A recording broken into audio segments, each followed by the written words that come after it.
Steven Pinker's The Better Angels of Our Nature is a meticulously researched and thought-provoking exploration of the decline of violence in human history. The book challenges the popular belief that violence has been on the rise throughout time, arguing instead that there has been a steady and dramatic decline in violence over the past several millennia. Pinker presents a compelling case for this decline, drawing on a wide range of historical, sociological, psychological, and biological evidence.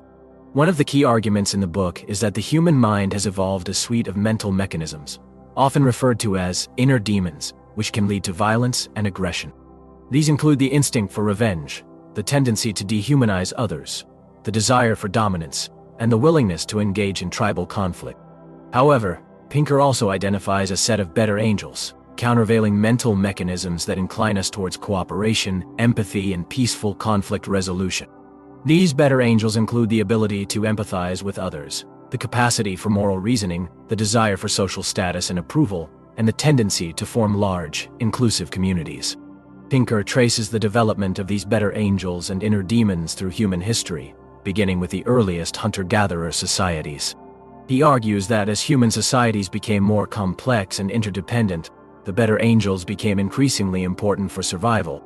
For example, the development of language allowed for the sharing of information about resources and dangers, facilitating cooperation within groups. The rise of agriculture led to larger, more stable communities, which in turn fostered the development of trade, law, and other institutions that promoted peaceful conflict resolution. Throughout history, Pinker identifies a number of civilizing forces that have contributed to the decline of violence.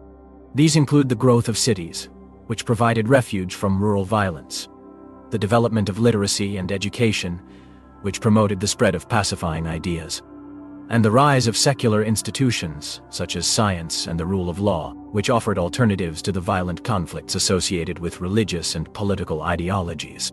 The book also discusses the role of specific historical events and individuals in promoting peace. For example, Pinker credits the Enlightenment with fostering a culture of human rights and individual liberty, which in turn led to the abolition of slavery, the end of colonialism, and other significant reductions in violence.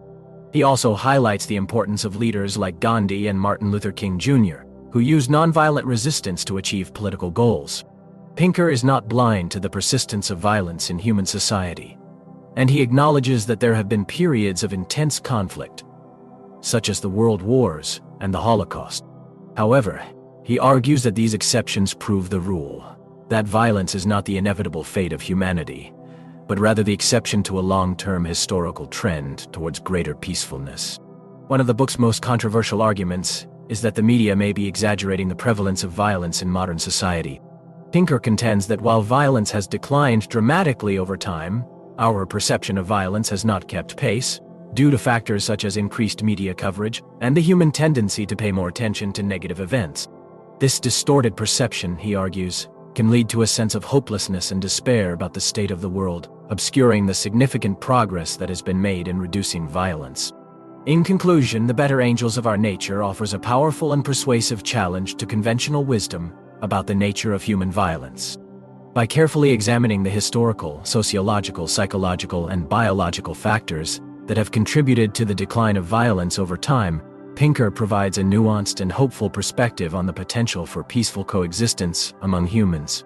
While acknowledging the persistence of violence in the present day, the book offers a compelling case for optimism about the future of our species.